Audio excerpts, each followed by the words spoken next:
하나님 말씀 요한복음 17장 24절 보시겠습니다.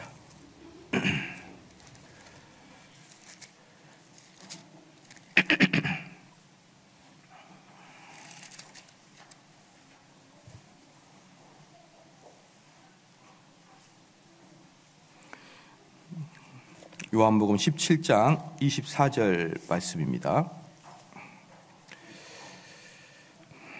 봉독해 올리겠습니다. 아버지여 내게 주신 자도 나 있는 곳에 나와 함께 있어 아버지께서 창세 전부터 나를 사랑하심으로 내가 주신 나의 영광을 저희로 보게 하시기를 원하옵나이다. 아멘. 벨직 신앙고백서 제16조를 보겠습니다. 벨직 신앙고백서 제16조를 보겠습니다.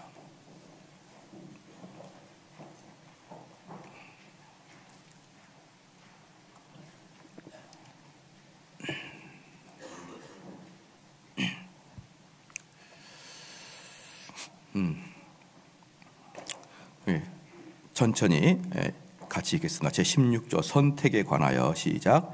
우리는 우리의 최초의 사람이 범죄함으로 인하여 아담의 모든 후손이 멸망과 파멸로 떨어졌음을 믿는다. 이때 하나님은 여전히 자기 본연의 존재, 즉 자비롭고 공의로우신 분으로서 자기 자신을 드러내셨다. 하나님은 자비 가운데 사람들의 행위가 아니라 오직 자신의 영원하고 불변한 뜻과 선함에 따라 우리 주 예수 그리스도 안에서 선택한 사람을 멸망에서 구출하시고 보존하신다. 그 밖의 사람들에 대해서는 하나님의 공의 가운데 그들 스스로 선택, 타락과 멸망 가운데 내버려 두신다. 아멘. 이제 오늘은 제16조 선택에 관하여, 하나님의 선택에 관하여 말씀을 전하겠습니다. 도르트 신조, 죄송합니다. 벨직 신앙고백서는 1조에서 13조까지, 1에서 13조까지가 하나님에 대한 교리입니다. 하나님에 대한 교리고, 그 다음에 14조부터 15조까지는 인간에 대한 교리입니다. 인간에 대한 교리고, 그리고 16조부터 19조까지는 그리스도로 말미암은 구원의 교리예요. 구원의 교리. 그래서 계속 말씀을 드리지만 이 신앙 고백서는 이 쓰여진 순서에도 우리에게 메시지를 주고 있다. 그리고 이 순서는 사실은 기독교 강요나 기타 여러 가지 장로교 조직 신학의 순서와도 아주 비슷하다. 그래서 순서대로 여러분들이 신앙생활을 해 나가야 됩니다. 첫 번째는 뭡니까? 하나님이 누구신가? 하나님이 누구신가? 그런 다음에 곧바로 인간은 하나님과 얼마나 차이가 있느냐? 원래 하나님의 형상을 받고 태어날 인간인데 타락한 결과 하나님과 얼마나 큰 차이가 있느냐? 이게 이제 인간에 대한 것을 알아야 되고, 그럼 이렇게 큰 차이, 원래 우리가 아담이라는 존재에 있을 때는 얼마나 영화로운 존재였느냐, 우리가. 얼마나 풍요롭고 얼마나 영화로운 존재였느냐. 그럼 우리가 다시 그러한 세상을 가려면 어떻게 해야 되느냐? 이게 구원이라는 것이죠. 그렇죠? 이 구원을 받아야 아담이 누렸던 그런 영화의 세계로 들어가는 것이고, 그런 구원을 이루기 위해서 누가 필요하느냐라고 할 때 예수 그리스도가 필요하다라는 것이죠. 그래서 이 벨직 신앙고백서 1조부터 13조까지 하나님, 14조, 15조 인간, 16조, 19조는 그리스도를 말미암은 구원의 교리, 이렇게 포함되어 있는 것입니다.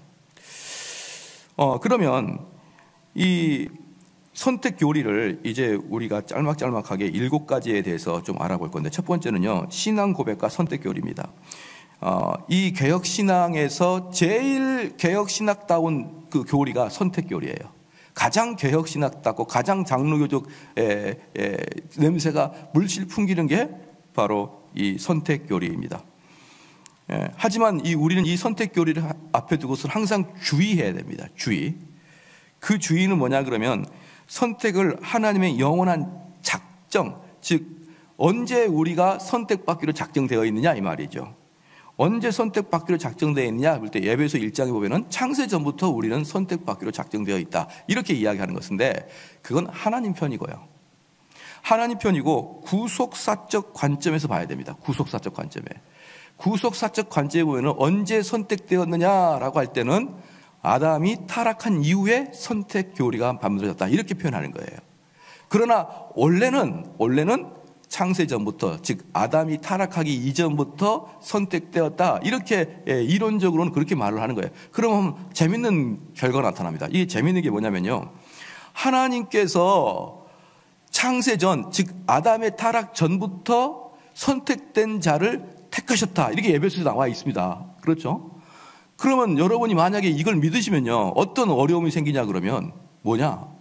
아담이 타락하건 말건, 아담의 타락에 상관과 없이 그럼 선택된 자와 선택되지 않은 자가 이미 구별됐단 말이냐? 어떤데 이제 회사를 가보면은 이미 합격할 사람이 내정되어 있어요. 내정. 그런데 내정되어 있는데 합격할 사람 그냥 뽑으면은 말이 많으니까 공개 채용을 한다고 해가지고 100대 1의 경쟁률인데 나중에 알고 보니까 회장님 아들이 이미 내정되어 있더라 이 말이죠. 그럼 여러분 기분이 어떻습니까?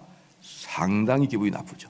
내가 적당하게 실력이 부족해서 떨어졌다 그러면은 오케이, 내가 더 실력이 키워야지. 그런데 나중에 알고 보니까 이미 권력자의 친인척들이나 권력자의 어떤 아는 사람들로 하여금 이미 강원랜드가 이미 내정되어 있더라 이 말이에요. 강원랜드 직원들이 이미 내정이 되어 있는데 나중에 원서 낸 사람들은 들러리로 원서를 내는 거예요. 여러분 기분이 어떻습니까? 상당히 불합리하죠. 이건 불합리한 것입니다. 그러면 물어볼게요. 하나님께서 아담이 타락하기 이전부터 이미 선택된 자와 버릴 자를 선택해놨다. 이건 불합리하죠. 그렇죠? 그러면 아담의 타락은 하나님이 조장한 것에 불과합니다. 하나님께서 조장을 한 거예요. 아담이 타락해야 이미 선택한 그 백성들을 택하는 거니까. 만약에 아담이 나는 타락 안 할 거야. 그럼 어떻게 되는 겁니까? 이건 문제가 심각해지는 거죠. 그래서 창세전 선택 교리가 우리가 쉽게 이해 받아들이기가 어려워요. 쉽게. 그런데 하나님께서 처음과 끝을 알고 계시는 분께서 창세전부터 선택하지 않았다. 만약에 아담의 타락 이후에 선택을 계획했다. 그러면 어떤 일이 발생하냐 그러면 하나님은 구원의 계획을 아담의 타락을 통해서 급히 재조정했어야 되는 거예요.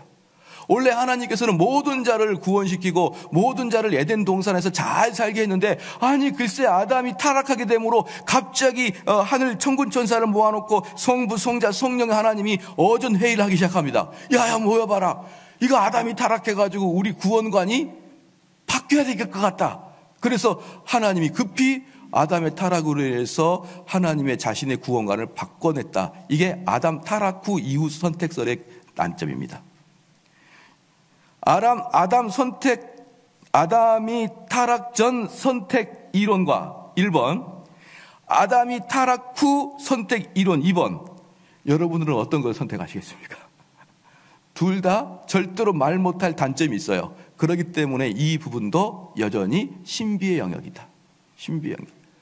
그러니까 우리는 기독교가 참 신비롭다. 이것은 뭐냐 그러면 병자가 나았다. 이런 것을 신비롭다 그러는 거 아니에요. 그런 걸 신비롭다 그런 게 아니라 성경의 이론을 따라가다 보면은 우리 인간의 논리로 이해를 못하는 부분이 딱 닥칠 때 그때 참 신비롭다 이렇게 이야기하는 거예요. 이건 다시 말해서 이건 해석은 잘 못하겠다 이런 뜻입니다. 그래서 에베소서 보면은 창세 전에 우리를 선택하셨다. 이 말씀은 분명히 우리 인간의 두뇌로는 하나님이 공평치 못한 거예요. 공평치 못한 겁니다. 그것은 아담에게 죄를 질 수밖에 없게 하는 그런 트릭에 불과합니다. 두 번째는 아담의 타락 이후에 선택을 다시 했다. 구원론을 바꿨다. 그럼 하나님께서는 당신의 구원관을 아담 때문에 재조정할 수밖에 없는, 즉 전지하시지도 아니하고 전능하시지 않은 그런 하나님이 되는 것입니다. 그래서 우리는 아담의 선택이 선택 이론이 아담의 타락 이전이냐 이후냐 이렇게 자꾸 논쟁하게 되면요, 여러분 답도 끝도 밑도 끝도 없는 거예요. 그럼 우리는 어떻게 해야 되느냐 이겁니다. 하나님은 창세 전에 우리를 선택한 건 맞아요. 왜? 하나님의 세계는 원입니다. 원이기 때문에요, 어디가 시작이고 어디가 끝이 없는 거예요.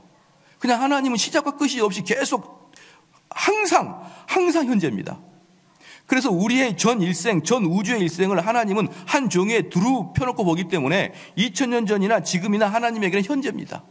그렇죠? 하나님은 항상 현재예요. 하나님은 미래도 없고 과거도 없고 항상 현재입니다. 그러니까 어떻습니까? 선택이 아담의 타락 이전에도 하나님에겐 가능해요. 그렇기 때문에 우리는 그게 성경에 나와 있으니까 우리의 선택은 창세전부터 선택되어 있다, 이렇게 고백을 하지만 우리의 실생활에 있어서는 무엇부터 봐야 되냐면 아담의 타락 이후부터 우리 주 예수 그리스도를 통한 구원론의 관점에서 봐야 되기 때문에 항상 선택 교리에 앞서서는 무엇을 다뤄야 되냐면 죄를 다뤄야 됩니다. 죄. 항상 선택 교리 앞에 아담의 타락이 있기 때문에 선택 교리에서는 항상 죄를 다뤄야 됩니다. 우리가 처음에 같이 한번 읽어볼게요. 첫 번째 문단만 시작. 우리는 우리의 최초의 사람이 범죄함으로 인하여 아담의 모든 후손이 멸망과 파멸로 떨어졌음을 믿는다. 그러니까 지금 여기에서는 뭐죠? 여기서는 아담의 타락 이후를 이야기하고 있는 거예요. 그런데 그 밑에 줄 하나님은 자비로, 그 자비 가운데 한번 같이 읽어가 시작. 하나님은 자비 가운데 사람들의 행위가 아니라 오직 자신의 영원하고 불변한 뜻과 선함에 따릅니다. 그러니까 여기 바로 벨지 신앙고백서 16절 맨 첫 번째 줄에는 아담의 타락 이후에 모든 후손이 멸망에 떨어졌다, 이렇게 말을 했는데 또 바로 그 밑에 줄에는 영원하신 작정에 따라, 영원하고 불변하신 작정에 따라서 이렇게 했다라고 그렇게 쓸 수밖에 없는 운명이라 이 말이에요. 이것은 우리가 해석을 이렇게밖에 못한다는 것입니다. 그래서 우리는 첫 번째로 이게 개혁신학의 매우 중요한 선택교리고, 개혁신학 그러면은 제일 먼저 떠오르는 게 예정론 아닙니까? 장로교, 그럼 예정론이 딱 떠오르잖아요. 이게 가장 장로교다운 교리고 가장 개혁주의적 교리가 예정론이고 선택교리입니다. 그리고 이 벨직 신앙고백서 그 자체가 12조하고 13조가 뭐냐 그러면 하나님의 창조를 나타내요. 창조. 하나님 창조를 나타내고 그 다음에 14조는 인간의 타락을 나타냅니다. 그 다음에 15조에는 인간의 타락의 결과를 나타내요. 인간의 타락의 결과를 나타내고 16조에는 선택 교리가 나타나고 17조에는 타락한 인간에게 주어지는 복음, 이렇게 나타나는 거예요. 그러니까 이 순서도 뭡니까? 창조, 타락, 타락의 결과, 선택, 그 다음에 복음, 이렇게 주어잖아요. 이 순서 자체가 논리적인 순서라 이 말이에요. 그렇죠? 그래서 우리는 선택 교리를 앞에 두고는 어떻게 해야 되느냐? 먼저 죄, 우리의 원죄와 우리의 자범죄부터 생각하는 여러분이 훈련이 돼야 된다, 이 뜻입니다. 두 번째, 하나님은 자신을 드러내 주십니다. 하나님은 자신을 드러내 주십니다. 그래서 오늘 방금 제가 읽었던 16조 맨 첫 번째, 우리는 우리의 최초의 사람이 범죄함으로 인하여 아담의 모든 후손이 멸망과 파멸로 떨어졌음을 믿는다. 이게 뭡니까? 멸망과 파멸은 죽었다는 뜻입니다. 그러니까 아담의 범죄 이후에 모든 사람은 영적으로 죽었다는 거예요. 여러분 믿으십니까? 아담의 타락 이후에 모든 사람은 영적으로 죽었다는 것입니다. 그래서 영적으로 죽은 자들은요, 에베소서 2장 1절 말씀에 허물과 죄로 죽었고 그들은 로마서 3장 13절에 목구멍이 열린 무덤이라 그랬어요. 입만 이게 거듭나지 않는 사람들이 입을 열어서 말하면 목구멍이 열린 무덤처럼 그 거짓되고 사악한 게 나온다 이 말입니다. 왜? 우리가 주님을 만나기 전에는 전부 다 죽어있는 상태이기 때문에. 그러면은 영적으로 죽어있는 상태에 있는 사람들을 설득한들 그들이 인생을 바꾸겠느냐 이 말이에요. 시체한테 야 시체야, 야 너 지금 육체가 아직 건강한데 아침부터 저녁까지 계속 누워있으면 되겠냐? 이 시간이 아깝지 않냐? 너 좀 주변을 청소해야 되지 않겠냐? 아무리 시체한테 이야기해 보십시오. 그 시체가 가만히 있다가 내가 잘못했구나, 내가 행위를 바꿔야겠구나, 그렇게 못하듯이 영적 시체는 우리 인간의 어떠한 설득에 의해서도 그들은 꿈쩍도 안 합니다. 그러니까 내가 믿지 않는 내 친구나 내 배우자한테 그렇게 믿음을 강요해야 돼요. 이 믿음이 아닐 때는, 이 신앙의 문제가 아닐 때는 그렇게 너그럽고 그렇게 친하고 잘 지냈는데 이 신앙의 문제만 딱 들어가게 되면요, 왜 이렇게 악한 놈이었나를 깨닫는 거예요. 시작. 왜 그럴까요? 시체니까. 근데 그 시체가 얌전하게 죽어있는 시체가 아니라 그 시체가 번쩍번쩍 뛰어다니는 좀비처럼 뛰어다녀요. 강시처럼 뛰어다닌단 말이죠. 그러니까 이 시체가 가만히 놔두면 괜찮은데 그 시체를 건드리는 거예요. 야, 주님 믿자. 그럼 그 시체가 갑자기 눈을 퍽 뜨더니 점프하고 다니는 거예요. 그러면서 막 주변 사람을 괴롭히는 것이죠. 그러니까 영적으로 죽어있는 자는 누워있는 시체라고 말하기보다는 좀비나 강시와 같아요. 그래가지고 그냥 가만히 놔두면 그냥 그 관 뚜껑 닫아놓고 있으면 괜찮은데 이 인간이 벌떡 튀어나오면 온 동네를 휘짓고 다니기 때문에 우리 주변에 있는 사람이 내가 아무리 사랑하는 사람이고 내 배우자고 심지어 내 자식일지라도 거듭나지 아니한 자는 영적으로 죽어있는 자고 그 자에게는 아무리 하나님 말씀을 설득해도 점프하고 돌아다니면서 엄마고 아빠고 친구고 동생이고 다 막 휩쓸고 지나가는 그러한 결과들을 여러분이 경험하게 될 것입니다. 왜 그럴까요? 시체니까. 좀비고 강시니까. 그런데 여기서 중요한 게 있냐면 그럼 시체가 나는 하나님 앞에 나아갈 거야 이런 마음을 가질 수 있을까요? 없을까요? 못 갔습니다. 또는 설령 내가 하나님 앞에 가고 싶다고 마음먹어도 못 가는 거예요. 그렇기 때문에 모든 사람이 영적으로 시체이기 때문에 구원할 수 있는 유일한 방법은 하나님이 먼저 오셔서 선택하는 방법 외에는 없다는 거예요. 이게 이제 두 번째 방법. 이게 선택 교리를 다룰 때 두 번째가 뭐냐 그러면은 우리 인간은 다 타락으로 말미암아 영적 시체다. 그래서 우리는 하나님 앞에 갈 수도 없고 더 나아가서 가고자 하는 마음도 생기지 않기 때문에 하나님이 먼저 우리를 찾아오셔서 우리에게 손을 뻗쳐주고 우리의 생명에다 우리의 코에다가 생기를 불어 넣어주지 않으면 우리는 어떠한 선한 행위에도 끄떡하지 아니한다. 그러니까 이 교리를 여러분이 잘 알면은 이런 말들이 좀 어색해요.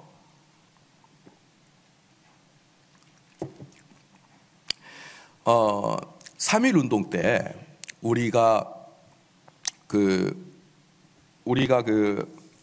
기독교가 상당히 몇 프로 안 됐었거든요. 몇 프로 안 됐는데 3.1 운동 때 상당히 기독교인들이 3.1 운동을 주도적인 역할을 했습니다. 그렇게 해가지고 이 기독교가 이 썩어 문드러진 대한민국의 혜성처럼 등장한 빛의 역할을 감당한 거예요. 자, 그렇게 빛의 역할을 감당하니까 많은 사람들이 억압받고 있고 이 어두움에 있는 이 조선 백성들이 불교도 아니고 유교도 아니고 기독교가 우리의 빛이 될 수 있구나. 그러면서 많은 사람이 기독교로 왔다는 것, 그거 동의가 안 되는 거예요. 이런 이야기 많이 들어보셨죠? 지금은 한국교회가 사회를 걱정하지 아니하고 개교회주의이기 때문에 많은 사람이 기독교를 싫어하지만 우리 한국의 초창기 기독교는 3.1 운동 등 많은 역할을 감당했기 때문에 그리고 그들의 분출의 통로를 열어줬기 때문에 기독교가 부흥했다. 이것은 여러분 선택교리를 믿지 않는 일반 알미니안 교인들이 그렇게 이야기하는 거예요. 그래서 저는 이런 식으로 기독교를 접근하는 사람들에게 참으로 해주고 싶은 말이 뭐냐면 거듭나기를 촉구합니다라고 얘기하고 싶어요. 어떻게 그렇게 기독교가 죽어있는 영적으로 죽어있는 자들에게 우리가 이 민족의 중요한 등불을 비췄다고 해서 참된 복음이 선포가 되지 않았는데 그 사람들이 기독교를 좋아할 수 있습니까? 그건 참다운 기독교가 아니에요. 그분들이 만약에 설령 그것 때문에 기독교에 많이 왔다고 쳐도 그건 참다운 기독교가 아닙니다. 잘못 알고 기독교로 온 거예요. 그래서 많은 사람들이 자꾸 기독교가 새로운 기독교, 우리 한국교회가 지금 막 쇠퇴하고 있는데 이 한국교회가 다시 소생하기 위해서 무엇을 해야 됩니까? 많은 대안들을 넣은 것 중에 사회 참여를 이야기하는데 그거 여러분 아닙니다. 그거를 보는, 그렇게 접근하는 것이 정통 장로교의 예정론을 부정하는 형태인 거예요. 상식적으로는 이해가 되죠. 이론적이고 상식적인 것은 그럴 것 같잖아요. 그런데 하나님의 명령은요, 그게 아닌 것입니다. 누가 내 백성입니까? 시작. 택함 받은 자가 내 백성이지. 교회가 이 세상에 등불을 역할을 하기 때문에 그 등불을 보고 많은 사람이 오는 것은 사실 예정교리와는 상당히 거리가 멉니다. 저는 이런 이야기들을 많이 외치고 다니는데 많은 목사님들도 이걸 잘 이해를 못하고 있는 것 같아요. 많은 목사님들이 이해를 못하고 있는 것 같은데, 여러분 만약에 저희가 이 세상에 삶의 등불을 제공했을 때 만약에 많은 성도가 온다, 그러면 그 사람들은 참된 성도가 아닙니다. 참된 성도는 오직 뭐 때문에 오는 거예요?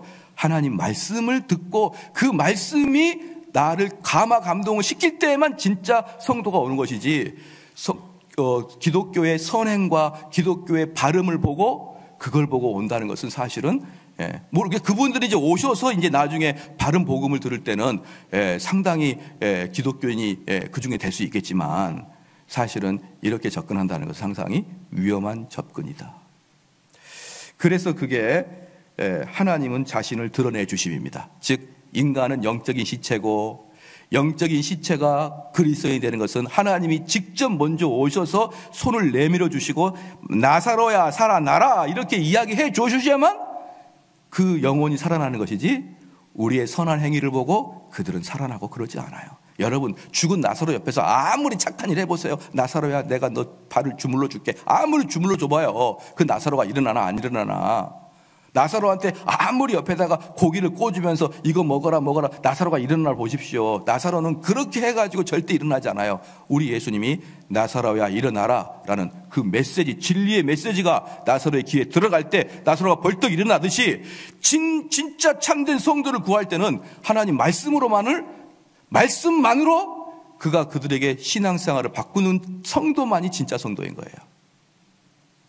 그런데 그들이 교회에 나올 때 방해가 되지 않게 하기 위해서 우리는 사회 참여와 선과 도덕을 하는 것이죠. 만약에 우리가 너무나 이기적이고 너무나 나쁜 놈이다, 그러면 누가 우리의 말씀에 귀 기울이지 않으니까 우리는 그를 위해서 선을 행하지만, 실질적인 결정적인 그 사람의 성도의 포인트는 뭡니까? 하나님 말씀이 들어갈 때 비로소 성도다.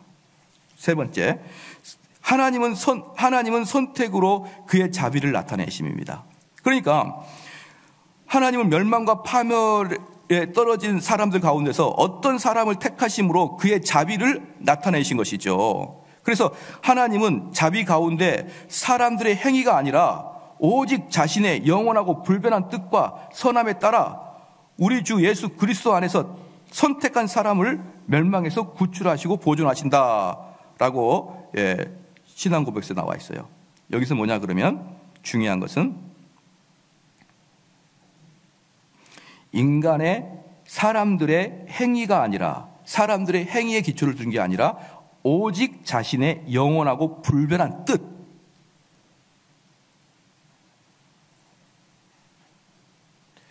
이 하나님께서 우리를 선택하셨다는 이론들이 성경에 많이 나옵니다. 마태복음 1장 21절에 그가 자기 백성을 그들의 죄에서 구원할 자 이렇게 나타났거든요. 그가 자기 백성을 그들의 죄에서 구원할 자, 누구 백성 말입니까? 자기 백성이 있다는 거예요. 우리 예수님에게는 자기 백성이 따로 있습니다. 오늘 요한복음 봐봅시다. 요한복음 7장 24절 말씀 같이 한번 또박또박 읽게요. 시작. 아버지여 내게 주신 자도, 여기 밑줄 그어야죠. 내게 주신 자. 그러니까 하나님이 예수님에게 내게 주신 자가 따로 있다 이 말입니다. 다 주시지 않았어요. 이 세상 사람을 다 주시지 않고 일정한 사람들을 우리 주님에게 주신 자가 있는 거예요. 나 있는 곳에 나와 함께 있어 아버지께서 창세전부터 나를 사랑하심으로 내게 주신, 여기서 창세전부터 주신, 그렇죠? 나의 영광을 저희에게 보게 하시기를 원하옵나이다. 그러니까 지금 요한복음 17장 25절 우리 주님이 친히 말씀하신 그 선택 교리가 두 개가 있는데, 내 백성, 내 양이 따로 있고, 또 하나 그 양은 하나님이 창세전부터 나한테 줬던 사람이라는 것을 여기에 기록하고 있는 것입니다. 그러면 창세전부터 우리 하나님이 예수님께 줬다라는 것은 여러분이 이 땅에 태어나기 이전부터 하나님은 이미 예수님께 줬다 이 말이에요. 그러면 우리는 이 땅에서 태어나지도 않았을 뿐더러 아무런 선과 악을 행하지 아니하는 그 시점에 그냥 나를 하나님이 예수님이 줬다 이 말이에요. 그러니까 여러분의 행위를 보고 여러분을 선택하지 않았다 이 말입니다. 다른 말로 말해서 여러분의 행위를 보고 여러분을 선택하지 않았기 때문에 여러분의 행위를 보고 하나님은 여러분을 버리지 않아요. 행위를 보고 선택하지 않았기 때문에 행위를 보고 버리지 않습니다. 그렇기 때문에 사랑하는 성도 여러분, 저 행위를 보니까 지옥 갈 것 같아, 그런 얘기 하는 거 아닙니다.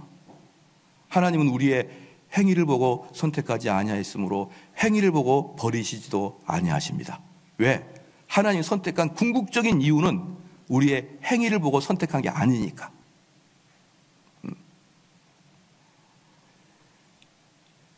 그 다음에 좀 더 찾아볼게요. 에베소서 1장 4절 보겠습니다. 에베소서 1장 4절. 에베소서 1장 4절입니다. 에베소서 1장 4절입니다. 제가 한번 읽어드리겠습니다.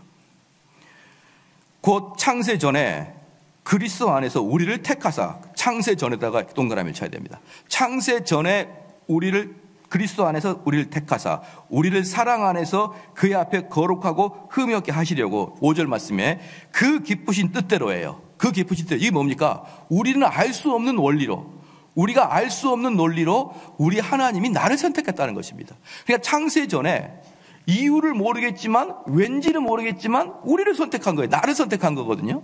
그럼 왜 나를 선택했니? 나는 몰라. 왜? 그분의 기쁘신 뜻대로, 그분이 자신의 원하시는 대로 선택했기 때문에 우리는 모른다. 그리고 5절에 그 기쁘신 뜻대로 우리를 예정하사 예수 그리스도를 말미암아 자기의 아들들이 되게 하셨으니, 사랑하는 성도 여러분, 물어볼게요. 우리 하나님의 아들은 언제부터 되나요? 우리가 하나님의 아들이 언제부터 되는 것이죠? 창세 전부터 뭡니까? 생명책에다가 아예 기록을 해놨다니까요. 너 저기 홍길동이 저 녀석 보니까 야 저거 뭐 새벽 예배 한 번도 안 빠지고 보니까 내 아들 등록. 저거 11조를 한 번도 안 빼졌네. 내 아들 등록. 한참 등록증 갖고 있다가 저 인간 저거 술 먹네, 취소. 저거 큰일 날 놈이네, 취소. 이게 아니라는 거예요. 이게 아니고 이미 창세 전부터 구원받을 사람은 편지 생명책에 이미 기록되어 있다는 거예요. 이미 기록되어 있다. 지금 그 얘기를 하고 있는 것입니다. 하나만 더 보겠습니다. 로마서 8장 29절 보겠습니다. 로마서 8장 29절입니다.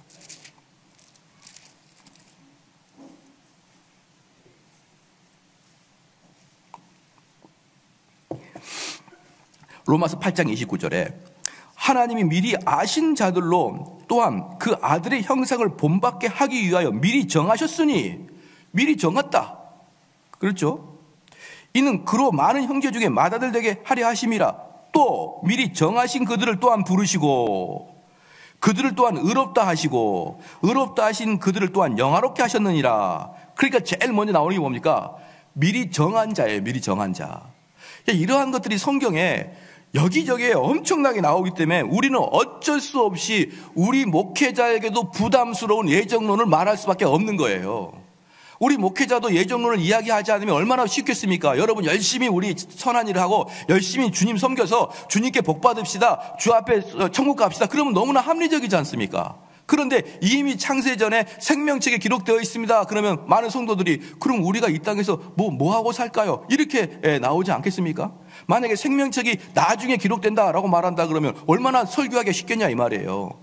그래서 어쩔 수 없이 성경의 여기저기에 하나님이 미리 예정하시고 택하신 자를 부르신다는 게 너무나 많이 나오니까, 또 요한복음에는 내 양은 내 음성을 들어서 안다, 이런 말이 너무 많이 나오니까 우리도 어쩔 수 없이 예정과 선택 교리를 말할 수밖에 없는 것입니다. 그런데 이제 여기에서 재미있는 게 있습니다. 그래서 이 구원론에 있어서요, 제일 먼저가 예정교리거든요. 예정교리. 여기서 조심할 게 뭐냐면 구원론이라고. 구원론에 있어서 제일 스타트가 예정교리입니다. 그래서 구원론은요, 처음부터 끝까지 하나도 인간이 왜곡하거나 변개시키면 안 됩니다. 그런데 이 구원론을 처음부터 끝까지 통으로 여러분이 믿어지거나 더 나아가서 아멘, 그 경험을 나도 했지, 그렇게 한 사람만이 구원받은 자예요. 아시겠죠? 이 지금 예정교리는 구원론의 A입니다. A. 그리고 마지막에 Z까지가 구원론의 통째로 있는데 그 구원론에서는 여러분들이 하나님이 말씀하신 것 중에 단 1.1핵이라도 변개시키면 안 되는 거거든요. 그렇기 때문에 이 구원론이 통째로 여러분들이 맞아 그랬지, 그렇지, 감사합니다, 이렇게 나가는 자들만이 구원받은 자입니다. 그러지 않고 야, 그건 합리적인 게 아니잖아. 만약에 그러면은 어떤 사람이 구원받고 싶은데 생명책에 기록되지 않았으면은 아무리 노력해도 구원 못 받겠네 이러면서 빈정거린 자들은 구원받지 못한 자예요. 확실합니다. 왜? 구원받은 자는 이 길을 걸어가야 되거든요. 군대 갔다 와본 사람은 군대에서 이야기하면 뭐가 다 알듯이, 그렇지 않습니까? 어디 뭐 자기가 속해 있는 운동 스포츠 그 클럽에 가가지고 운동해 본 사람은 운동을 다 알듯이 해봤으니까, 맞아, 군대에서 그랬지. 저희 군대에서는 그 배지가라는 게 있었어요. 배지가라는 게 있는데 뭐냐면은 군대 안에 큰 난로가 있는 겁니다. 난로. 그래서 뒤에서 막 조개탄 떼가지고 막 따뜻하게 하는데 그 배지가에서는 항상 그 군대에서 제일 무서운 상병이 거기서 이제 그 배지가 불을 담당합니다. 그래서 상병이 거기서 이제 앉아가지고 2등병 때 저희 가면은 야, 요즘에 대우가 좀 빠졌더라. 그럼 1병이 저를 끌고 배지가로 가요. 그럼 거기서 실컷 두들겨 맞고 신라면 하나를 얻어먹고 나오는 것이죠. 배지가에서. 그 배지가 그럼 다 기억나는 거예요. 맞아. 거기 너무 따뜻하고 좋았지. 맞았지. 신라면 먹었지. 다 기억납니다. 갔다 와본 사람은. 근데 분명히 어떤 사람이 군대 갔다 왔다 그러는데 군대에 대한 개념이 하나도 없는 거예요. 근무 쓸 때, 야간 불침버 쓸 때, 밤에 근무 쓸 때 이 괴로움과 슬픔도 하나도 모르는 거예요. 그러면 너 군대 안 갔다 왔지? 이렇게 이야기하듯이. 네? 너 군대 안 갔다 왔지? 마찬가지로 거듭난 사람은 이 길만을 걸어야 됩니다. 근데 이 길이 생소하면 여러분 거듭난 거 아니에요. 이 길이 여러분 믿어지지 아니하고 그건 이해가 안 되는 부분이잖아. 그럼 아무리 믿으려고 해도 결국은 생명책에 기록되지 않았으면 너 지옥 가겠네? 막 이러면서 화까지 내는 거예요. 그 사람들은, 청교도들은 구원받지 못했다고 표현합니다. 스펄전도 그렇게 얘기해요. 이 이야기가 이상하게 들리느냐? 그럼 구원받아라, 이렇게 얘기합니다. 이 이야기가 너에게 이상하게 들리느냐? 하나님께 구원의 도를 너에게 달라고 호소하라. 여러분, 그래서 중요한 겁니다. 간단해요. 여러분 스스로가 알 수 있어요. 목사님 설교 불합리한 거 아닙니까? 그러면 너무 하나님 불공평한 거 아닙니까?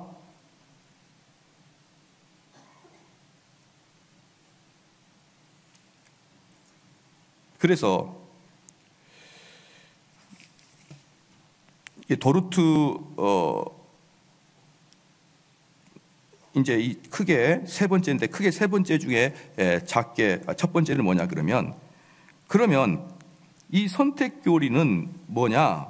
첫 번째는 하나님의 경륜은 오직 하나님의 경륜에 속한 것이다 라는 것입니다. 하나님의 경륜은 오직 하나님의 경륜에 속한 것이다. 무슨 말이냐면 하나님의 경륜이라는 것은 하나님의 영원한 작정이, 그러니까 영원 전부터 갖고 있던 계획과 선택과 작정이 역사 속에서, 시간 속에서 일어나는 것을 하나님의 경륜이라고 합니다. 그리고 사랑하는 성도 여러분, 하나님의 경륜은 우리가 백날 기도하고 백날 땜을 쳐도 변하지 않는 게 하나님의 경륜이에요.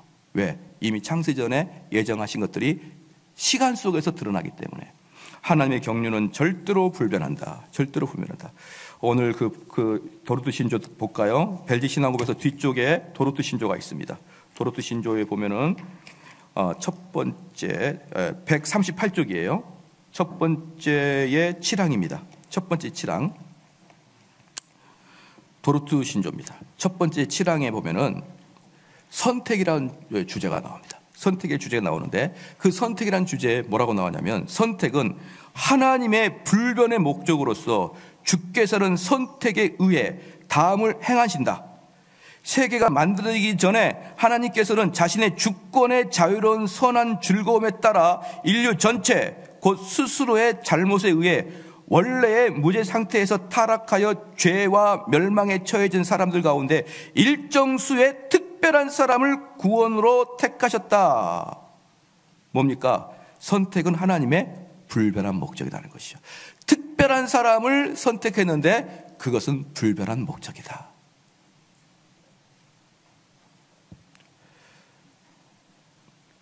그래서 하나님의 기뻐하신 뜻대로 하나님이 결정으로 우리를 선택했다. 둘째, 하나님의 경륜은 개인들을 택하셨다. 이게 좀 중요한 게 왜 제가 이 말씀을 꼭 드리냐면요, 하나님의 선택은 역사상 창세 이전에 기록됐는데, 그런데 그게 언제 여러분이 선택된 걸 아냐 그러면은 역사 속에서, 시간 속에서 여러분이 경험해야 되는 거예요. 여러분 이걸 꼭 기억해야 됩니다. 내가 그럼 선택된 걸 어떻게 합니까? 라고 할 때, 내가 창세전에 기록된 걸 어떻게 합니까? 라고 할 때 그 기록이 역사상, 역사 속에서, 시간 속에서 드러나게 되어 있는데 그때 여러분이 구원받는 거예요. 할렐루야. 나의 하나님께서 나를 선택하고 나를 아들로 삼기를 원하는 것은 창세 이전에 기록되어 있는 것인데, 여러분의 구원은 언제 이루어지냐 그러면 이 시간 속에서 이루어지는 것입니다. 그래서 뭐냐? 개인적으로 하나님 만나야 됩니다. 무슨 뜻이냐 그러면요, 내가 누구 아들이니까, 내가 어릴 때부터 교회를 다녔으니까 이거 안 된다는 거예요. 이게 아니라 너가 하나님과 개인적으로 구원에 관해서 만났느냐 이겁니다. 구원에 관해서.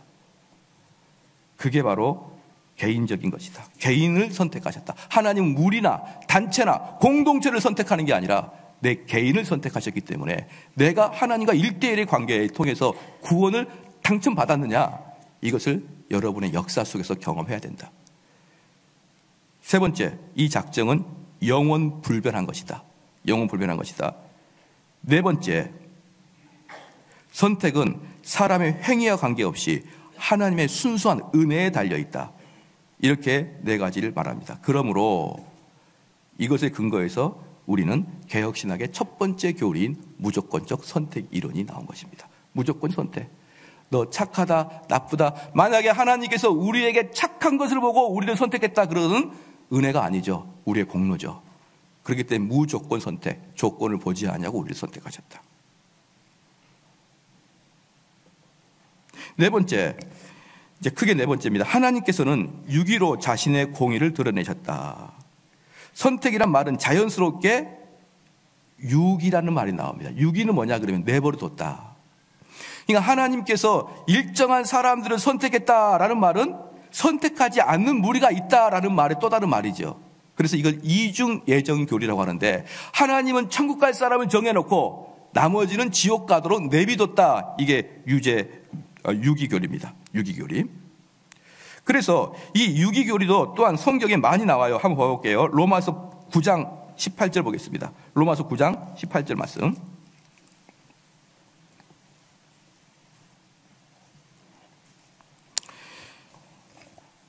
같이 한번 읽겠습니다. 시작. 하고자 하시는 자를 긍휼히 여기시고 하고자 하시는 자를 강팍게 하시느니라. 19절. 혹 내가 내게 말하기를 그래하면 하나님이 어찌하여 허물하시느뇨 누가 그 뜻을 대적하느뇨 하리니. 20절. 이 사람아 네가 누구기에 감히 하나님을 힐문하느뇨 지음을 받은 물건이 지은 자에게 어찌 나를 이같이 만들었느냐 말하겠느뇨. 하나님은 어떤 사람은 강팍하게, 어떤 사람은 믿음이 있게 만들었다는 거예요. 강팍해가지고 아무리 설교를 하고 아무리 말씀을 전해도 절대로 꿈쩍하지 않는 강팍함이 있다는 것입니다. 그럼 사람들이 근다는 거예요. 그러면은 19절 말씀에 혹 네가 내게 말하기를 그러면 하나님이 어찌하여 허물하시느뇨, 하나님이 어찌하여 그 사람을 탓하느냐 이 말이에요. 당신이 강팍하게 했지 않습니까? 그럼 그것을 왜 허물하느뇨? 누가 그 뜻을 대적하리요? 하나님이 이미 강팍하게 만들었는데 어떻게 우리가 부드러워질 수 있습니까? 이렇게 지금 반문하는 사람에게 바울이 뭐라고 했겠냐면, 이 사람아 네가 네게 감히 하나님에게 힐문하느냐. 하나님이 그렇다고 하면 그러는 것이 왜 따져 이거예요. 하나님이 그렇다면 그러는 것이지 왜 따지니. 또 하나 볼게요. 베드로전서 계시록 보겠습니다. 계시록 17장 볼게요. 요한계시록 17장. 요한계시록 17장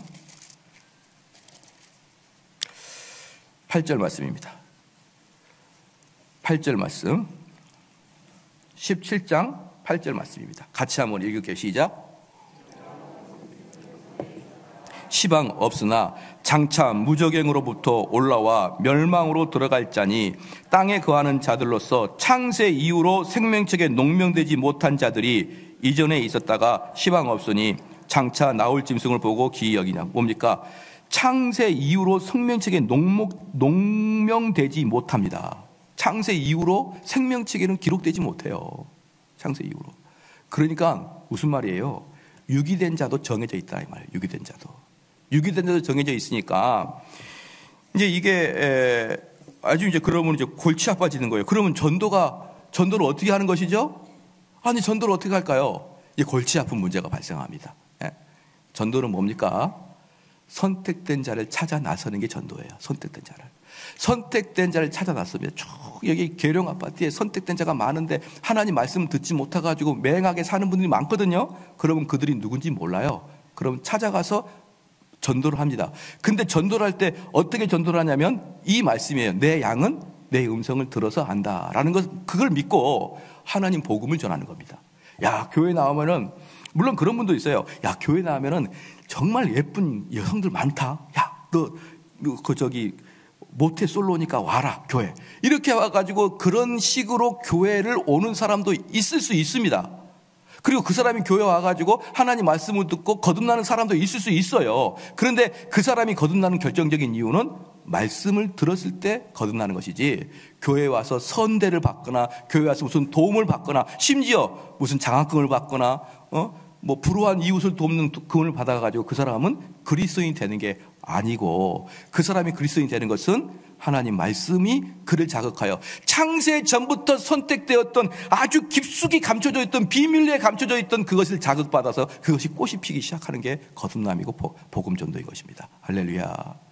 그래서 여러분이 복음 전파해가지고 아무런 결실을 못 맺는 것도 결국은 여러분의 문제가 아니고 그들이 선택받지 못한 것에 대한 문제이기 때문에 우리는 복음을 전할 때 낙심하지 말고 슬퍼하지 말고, 그렇게 오랫동안 복음을 전파해도 아무도 돌아오지 않았습니다라고 실망하지 말고 우리는 끝까지 복음의 씨앗을 뿌려야 되는 것입니다. 그러므로 사랑하는 성도 여러분, 우리는 그 선택 교리에 앞서서 그 앞에 두고 하나님을 경배하고 찬양하고 기뻐하고 또는 두려워하고 이래야 되는데, 사색하고 한번 생각해보자, 합리적이지 않다 이렇게 들어가면요, 여러분 크게 코다칩니다. 성경에 나타나는 진술, 진리는 무조건 아멘으로 받아들이는 거예요. 그걸 내가 생각해보고 내가 이해하는 대로 한도 내서 내가 이해하고 그러는 게 아니라 이미 기록된 명시적인 것은요, 그냥 아멘으로 받아들이는 것입니다. 그러면 이제 요것만 좀 많이 보려고 했는데 안 되겠어요. 여기까지만 하고 제가 이제 넘길 건데, 로마서 10장 13절 볼게요. 그러면 어떻게 됩니까? 그러면 우리는 뭘 어떻게 하라는 거예요? 그럼 도대체 이제 이런 분들이 계시잖아요. 로마서 10장 13절 같이 한번 읽겠습니다. 시작. 누구든지 주의 이름을 부르는 자는 구원을 얻으리라. 할렐루야. 그럼 누가 선택된 자입니까? 시작. 누구든지 주의 이름을 부르는 자가 선택된 자라 이 말이에요. 누구든지. 아니 그렇게 간단합니까? 간단해요. 그러니까 우리는 이 선택 교리 앞에서 여러분이 해야 될 일이 뭐냐 그러면, 우리가 해야 될 일이 뭐냐면, 쟤는 선택된 것 같아, 쟤는 유기된 것 같아, 이런 것을 절대로 하지 마십시오. 그건 하나님의 주권의 영역을 여러분이 침범하는 거예요. 모든 것이든지 그게 아무리 선한 것이라도요, 하나님의 영역을 들락날락 하는 사람은 하나님이 가만두지 않습니다. 그렇기 때문에 누가 선택받은 것 같아, 누가 유기된 것 같아, 쟤는 보니까 완전히 유기된 인간인구만, 이렇게 이야기하게 되면 그 자는 분명히 벌을 받을 거예요. 그럼 우리는 무엇을 해야 되느냐? 내 앞에 있는 대상자가 선택인지 유기인지 난 모르겠어요. 그런데 나는 목표가 뭐냐?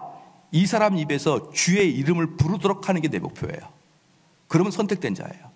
그 사람이 진심으로 자기의 전인격을 가지고 주님을 받아들이면 그는 선택된 자라고요. 그러니까 우리는 누가 선택됐느냐 관심 갖지 말고, 우리가 열심히 복음을 전해서 그 사람의 입에서 나는 주님을 나의 구주로 영접합니다라는 이야기가 나오도록, 그리고 그 삶이 주님을 영접하는 삶이 되도록 여러분이 돕는 역할을 해야 됩니다. 괜히 어디서 제가 항상 말하잖아요. 선무담이 사람 잡는다고. 이 선택교를 좀 배우고 오면 어디 보자. 어디 어이구 이거 6이네 6이? 이래 어이구 이거 선택이나 이러고 돌아다녀요. 자기가 뭐나 된 것처럼. 그럼 봐보십시오. 로마서 방금 읽었죠. 로마서 10장 13절 읽었잖아요. 누구든지 주의 이름을 부르는 자는 구원을 얻으리라. 그러면 누구든지 주의 이름을 부르는 자는 구원을 얻는데 그럼 우리는 무엇을 해야 되느냐? 그게 14절 15절에 있습니다. 14, 15 같이 읽겠습니다. 시작. 그런즉 저희가 믿지 아니하는 일을 어찌 부르리요? 듣지도 못하는 일을 어찌 믿으리요? 전파하는 자가 없이 어찌 들으리요? 보내신을 받지 아니하면 어찌 전파하리요? 기록된 바 아름답도다 좋은 소식을 전하는 자들의 발이여 함께 같으니라. 그럼 우리가 해야 될 거 뭐냐 그러면은 우리 입을 열어서 복음을 전파하는 것으로 죽도록 우리는 충성해야 되는 겁니다. 예? 누가 선택되니 누가 육이 됐는지 그런 거 조금 배워갖고 사람들 우리 교회 오면 맨날 그래요. 교리 좀 배우면은 막 세상에 배는 게 없는 거예요. 나중에 세상에 배는 게 없어가지고 목사님한테도 막 덤벼들어요. 목사님 좀 틀린 것 같은데요. 제가 바울이 디모데한테 했던 이야기를 여러분께 해드릴게요. 네가 뉴에서 배운 걸 기억하라. 몇 가지 배우면은 이제 그 배워온 걸로 막 세상을 다 얻은 것처럼 그동안에 다른 교회에서 교리 하나도 안 배웠었거든요. 그리고 여기 오니까 몇 가지 배우니까 너무 즐겁고 그러니까 이걸로 온통 재고 다닐 겁니다. 선택 6이 이러면서. 그런데 여러분 그것은 여러분이 해야 될 게 아니고 우리 주님이 하실 일이고 우리는 뭐만 하면 됩니까? 발이 부르트고 입이 부르트도록 복음 전파해서 내 가족, 내 사랑하는 사람들, 내 주변인 사람들 그들의 입에서 주님을 부르도록 주님을 영접하도록 여러분이 하는 것이고 그럼 누가 선택된 자입니까? 몰라요. 그런데 주님을 영접하는 자가 선택된 자예요. 착각하지를 말기를 바랍니다. 그러면 이 선택된 자들은 결국 어떤 일을 당하게 되냐 그러면요. 선택된 자들은 죄송합니다. 하나만 더 볼게요. 예배소서 1장 보겠습니다. 예배소서 1장. 선택된 자들은 그럼 주님을 부르시는 게 뭐냐? 주님을 부르시는 게 뭐냐는 거예요. 주님 부르시는 게 예배소서 1장 아까 우리가 읽었는데 다시 한번 봐야 될 것 같습니다. 다시 한번 볼게요. 1장 4절 말씀입니다. 곧 창세전에 그리스도 안에서 우리를 택하사 우리를 선택하사 선택 나왔죠. 우리로 사랑 안에서 그 앞에 뭐합니까? 시작. 거룩하고 흠이 없게 하시려고. 즉 선택받은 자들의 마음속에는 거룩하게 되고자 하는 열망으로 가득 찬 자예요. 거룩하게 되고자 하는 자로. 죄 때문에 거룩한 슬픔을 가진 자예요. 그렇기 때문에 누가 선택된 자냐? 주님을 진심으로 자기 구주로 받아들인 사람이에요. 그럼 주님을 진심으로 자기 구주로 받아들인 사람이 뭐냐? 거룩하게 살고자 하는 열망이 들어간 사람이에요. 그 사람은 선택받은 사람입니다. 그 사람은 천국 가는 거예요. 할렐루야. 쉽죠? 간단하죠? 그래서 만약에 여러분 마음속에 나는 예전에는 죄를 지어도 괜찮았었는데 이제는 죄를 지면 하나님이 너무 미안하고 그냥 죄 짓다가 또 회개하고 그것보다는 차라리 죄를 짓지 않고 말겠다. 더 나아가서 내가 삶이 정말 거룩하고 경건하게 살고 싶다. 더 나아가서 내가 주님 말씀에 순종하고 싶다. 할렐루야. 축하드립니다. 천국 백성입니다. 그 확신을 가지고 여러분 살아가야 되는 거예요. 그 이 땅에 어떤 고통도요. 죽으면 되죠. 죽으면 어디 가는데? 천국 가는데. 근데 미안하지만 속에 욕심과 욕망과 분노로 가득 찬 사람이 죽으면 어디 갈까요? 그동안에 많이도 헤쳐먹었지 따라와라 해가지고 마귀가 지옥에 데리고 가가지고 평생 동안 끝나지 않을 때 벌레도 죽지 않도록 그 사람은 죽을 거예요. 여러분 마음 알죠? 스스로가 알죠? 내 마음에 그런 게 있나 없나 여러분 스스로 알죠? 만약에 없으면 어떡합니까? 주님을 찾아요. 주여 나를 살려주십시오. 그런 사람들을 하나님 거절하지 않습니다. 나에게 이런 아름다운 성령의 열매가 없을 때 나에게 성령의 열매가 있기를 간절히 찾나이다. 이런 사람은 주님은 거절하지 않아요. 그렇기 때문에 여러분의 그 선택 교리를 그저 이 창세전에 선택됐단다 이렇게 하지 말고 실질적으로 역사 안에서 여러분에게 선택의 열매들이 일어나는지를 검열하는 시간 되기를 주님 축원합니다. 기도하시겠습니다.